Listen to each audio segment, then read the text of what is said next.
Elisha, thank you for joining us. And I just wanted to make sure we get some time here with you today. I mean, you work as a marketer in a company, but you're also networked significantly on both a personal and a business basis. That's true. Thank you. And again, you're one of those people that when I travel around in Rochester, everybody knows Elisha. So how did you start, and what have been the lessons learned for you in networking, and what are the kinds of things that you do to make it work effectively for you? Okay, well, that was about 6 questions. I know, that's why I try it. I'm trying to get them all at one time, because yours... And you know how to do it, Elisha. And Elisha is my favorite. She knows that I'm the hermit, so this is really a lot of lessons learned here for me. Oh, thanks. I started networking back in the 90s when I made a conscious decision that I wanted to do some more things, both for myself and the career, professional level, but also to give back to the community. And started on what I would call probably an informal basis, and it was long enough ago LinkedIn didn't exist. So then it was, phone calls and emails and letters. And I had the good fortune to go through outplacement with Kathleen Pringle when she ran a group that was here in Rochester, and that really taught me significantly more around putting process around it and how important it was at that stage where I was in a job hunt. And it really allowed me to put some structure around it and really, like I said, process to it so that I was efficient at it, that I was able to give people, like Kathleen, to me it's all around giving to get, even though there are times when I'm out looking for information or to learn and to grow.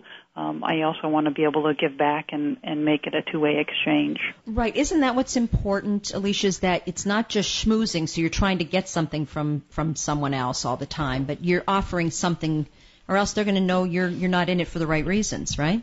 Oh, absolutely. Absolutely. It can't just be shameless self-promotion. Yes. And how do you do that well? Be genuine. Be out there wanting to do it. Don't do it just because. It's a purposeful activity for me, and there's a reason I'm doing it, not just to meet people, although that's enjoyable too. Both you and Kathleen used the word purposeful, and I love the fact that you both talked about making sure you have a process in place. So it's what does purposeful mean from your perspective? Purposeful means you aren't just, hey, Bruce, nice to meet you kind of thing. It's a conscious effort to say, okay, I need to learn. Marketing is one of those professions, and I think there are a lot more that are continually changing. If you haven't owned up to that, you should.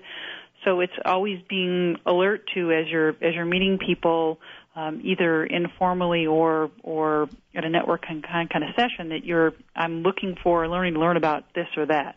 There's a person that I'd like to meet, or there's a company I'd like to learn more about. And being alert to those opportunities and capitalizing on those. And then also if you're setting up or proactively looking to do specific things, that you go about that in a certain way too. Do you have kind of a front-end filter? Suppose I called you up on the phone and said, I want to network with you. How would you respond to something like that? Great question. I'd probably want to know, what is it you're looking to why do you want to get together? Right. Are you stalking me? Yes. I wonder about that sometimes. Why do you want to get together? What are you looking to learn? How did you get my name, but who referred you to me? What makes me a good resource that you want to connect with? So one filter might be, who did the reference come from? Yep, absolutely. So if Kathleen made the reference, you know that Kathleen has a pretty good understanding of who you might want to network with. Absolutely. And what would be purposeful for you. So that would be one filter. Are there any other filters? Any other front? Stalking, obviously, you want to get rid of them. No, but what else? It's who it comes from, where it comes from, what it's about. If it's from an organization that I belong to. I'll certainly give that much more credibility. I had somebody that I exchanged notes with in LinkedIn the other day who was in a group that I had posed a question to, and we had just a singular exchange back and forth, and she said, hey, do you want to link with me? And I sent her back a note and said, as much as I'd like to, I really make it a policy to be able to recommend somebody and to know and understand more about them before I just link in. One of the things, and I hadn't really thought about this before, but one of the things that I really admire about both you and Kathleen is you are very respectful of the quality of the references that you make. So it's if I know that if you send them my way or we have a conversation with them that reference is been respectfully made, and I think that's that's an important aspect as well, isn't it? That's part of it, but it's also and this comes from, part of what my goal is to really understand, what's important to you. What do you want to know? Right. Who can benefit you so that when I do make that reference, I have that in my cash. Mm-hmm. See, not cash dollars cash, but, computer cash. That's CACHE, I think it is. Thank you. I like to We've got a lot of cachet on this show. Yeah, a lot of cachet.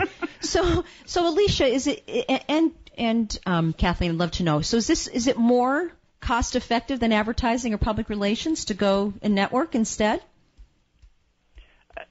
It's a different economy of scale. You can't go mass easily when you're networking in the way I think that we go about it, and mass I don't think is the goal. It's different than, let's say, doing a blog.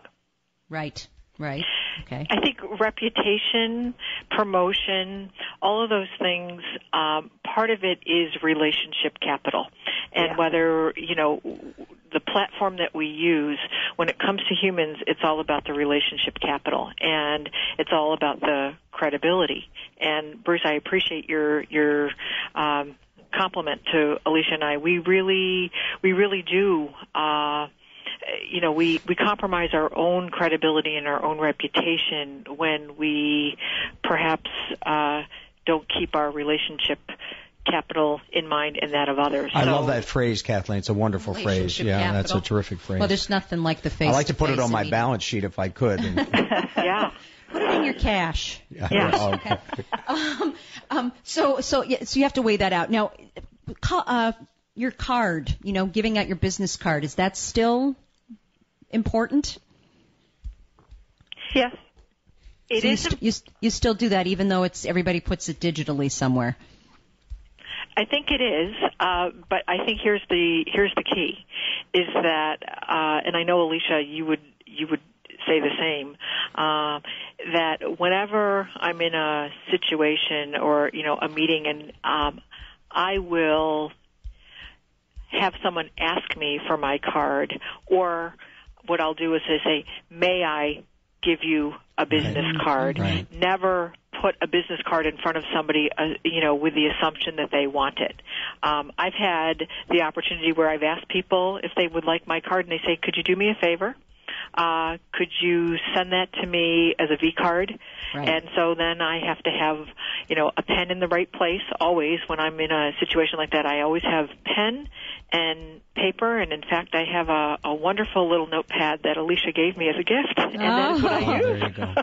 There you go. We have just bunches of more questions I'd love to be asking you folks, but we're going to be running up against the hour. But so if people wanted to connect with you and maybe even get through the networking filter, how would they go about that? Elisha, what's the best way to reach you and your company?